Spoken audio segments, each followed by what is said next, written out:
Open world games are basically time machines. You start playing, blink once, and it's somehow 3 a.m.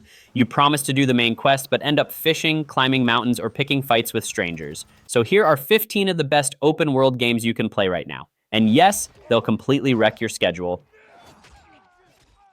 Ghost of Tsushima is the kind of game where you tell yourself, I'm just going to finish this one quest, and then 2 hours later, you're following a fox to some shrine on the other side of the island. The combat feels sharp and satisfying, but the real trap is how beautiful the world is. You'll stop mid-battle just to take a photo because the lighting looks like a painting. And the wind as your GPS? Brilliant. No giant arrow cluttering the screen, but just nature itself telling you, yeah, go stab people over there.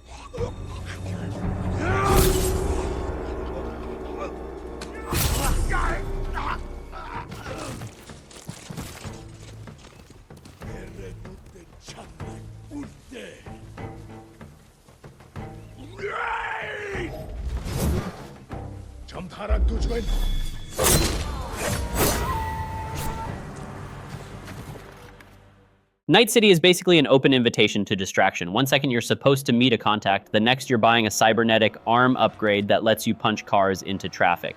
The game's come a long way since launch. Now it's packed with choices, side gigs, and enough neon signs to make your monitor sweat. It's one of those worlds where you can just walk around doing absolutely nothing and still feel like you're in a sci-fi movie, except you're the one causing half the explosions.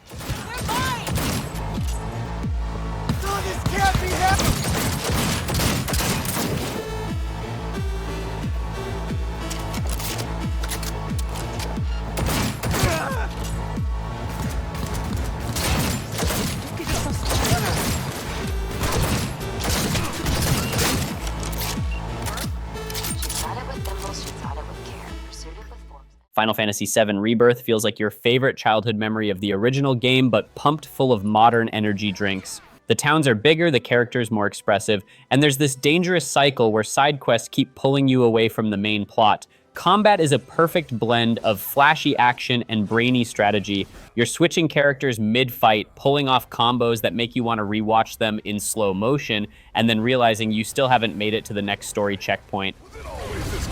Not good. Everyone, keep your distance.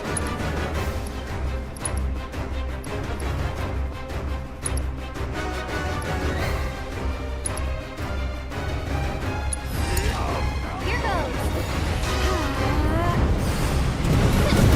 Together?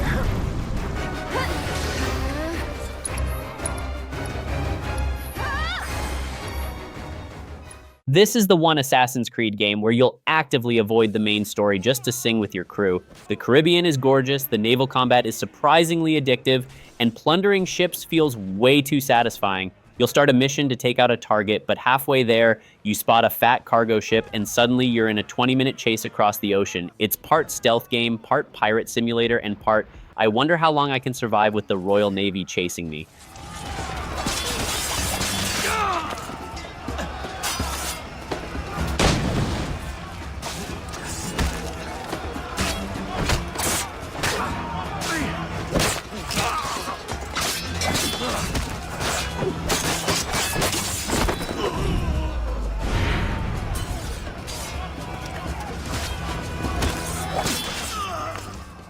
Dying Light 2 is basically parkour meets zombie apocalypse, and it works way better than it sounds. Traversing rooftops is so fun, you'll start taking the scenic route to avoid the streets entirely. The real thrill comes when night falls. Suddenly the city feels alive in a very bad way. You're sprinting, vaulting, and occasionally screaming when something faster than you comes out of the dark.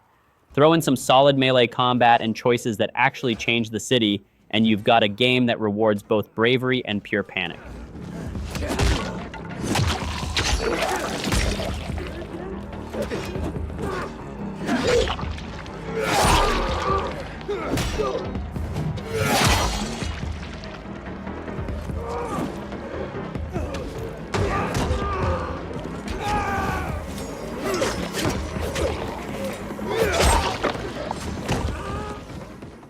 GTA 5 is proof that chaos can be an art form. You might start off thinking, I'll just do one story mission, and 5 minutes later, you're in a stolen fighter jet trying to land it on the freeway.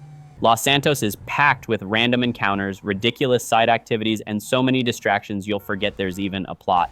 And then there's GTA Online, which is basically a lawless carnival where everyone's armed and has poor impulse control. It's been out for over a decade, and somehow it's still one of the most fun sandboxes out there.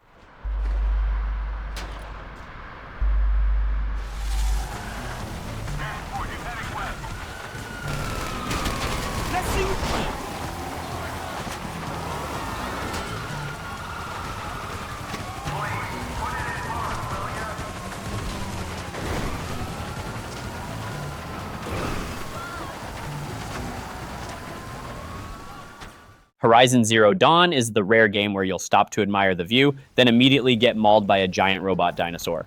The mix of tribal culture and advanced machines is as cool as it sounds, and every fight feels like a strategic puzzle, hitting weak spots, setting traps, and hoping that thing doesn't decide to sprint at you. Exploration is rewarding too, because every corner hides new lore, resources, or something mechanical that wants you dead. It's a gorgeous world, just don't let the scenery distract you too long.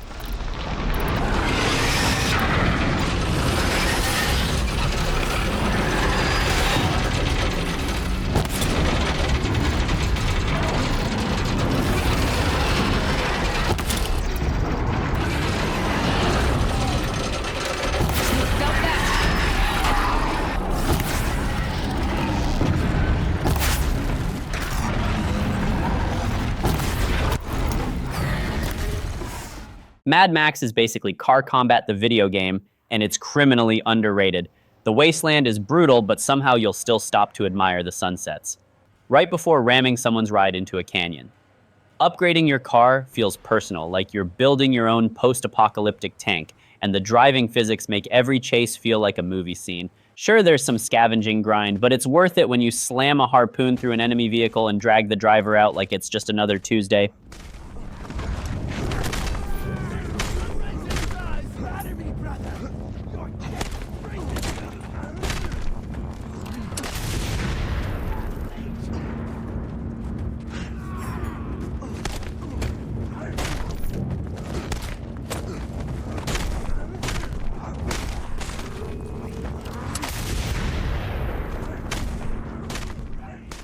Arkham Knight lets you live out the ultimate Batman fantasy, gliding through Gotham, punching criminals in the face, and disappearing into the shadows before they can scream, "Where'd he go?"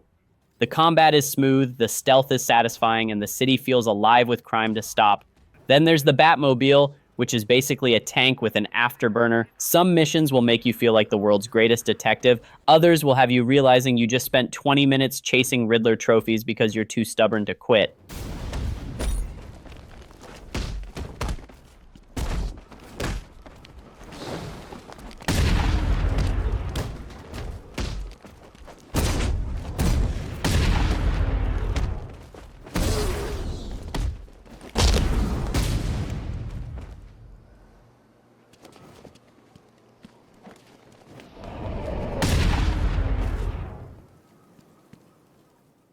This is stealth gaming on a whole other level. MGS5 gives you a goal and then basically says, figure it out. Want to sneak in silently? Do it. Want to strap balloons to everything and send it into the sky?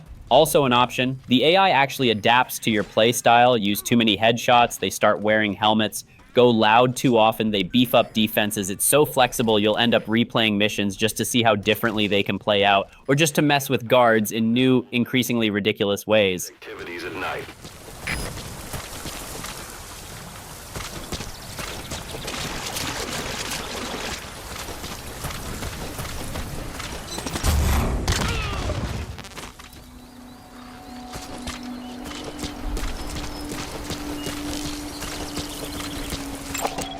Analysis complete. Analysis complete. Elden Ring drops you in a massive, beautiful nightmare and says, good luck. No quest markers holding your hand, no obvious path, just you, a horse, and a world full of things that can kill you in 2 hits. Exploration is addictive because every cliff, cave, or ruin could hide loot, lore, or a boss that will ruin your day.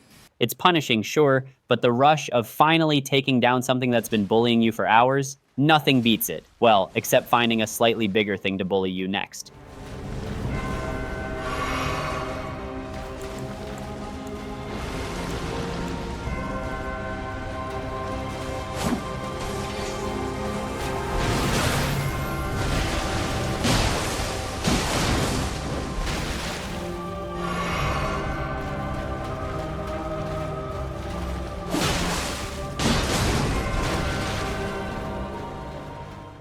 Fallout 4's Boston is a wasteland full of factions, strange side quests, and more loot than you'll ever use. One minute you're building a settlement, the next you're stumbling into a vault with a horrifying experiment inside. The dialogue choices, weapon mods, and crafting give you a ton of freedom, and the game has that special Bethesda charm where every detour somehow takes 3 hours. It's not just about surviving the apocalypse, it's about seeing what weirdness is lurking around the next corner.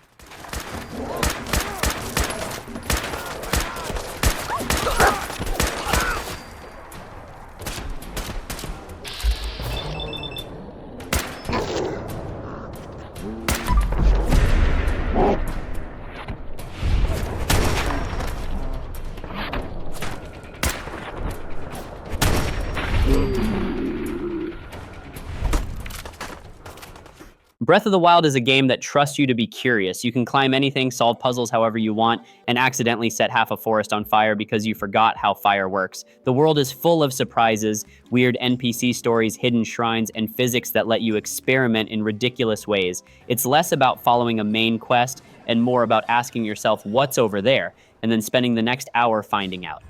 Well done.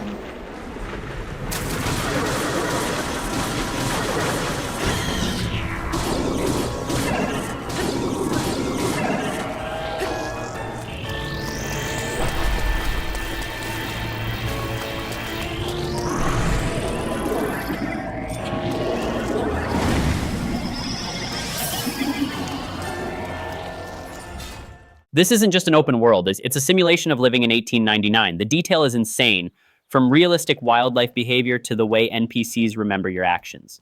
The story is slow burn perfection, but even the side activities feel meaningful. Hunting, fishing, poker, bar fights, you'll spend hours doing nothing important and still feel satisfied. It's one of those worlds that makes you forget it's a game until you accidentally shoot a shopkeeper and half the county chases you down.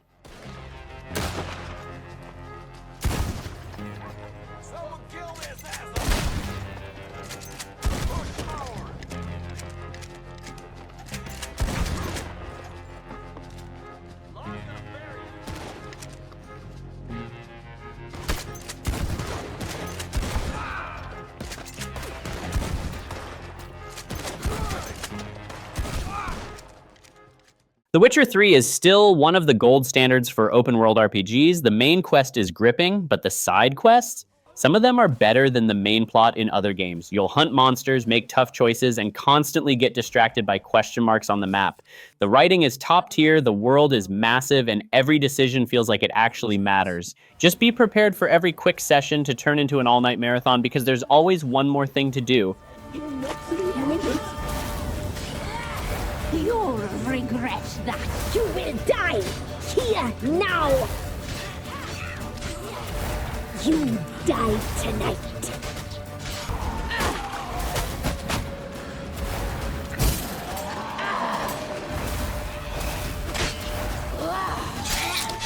No.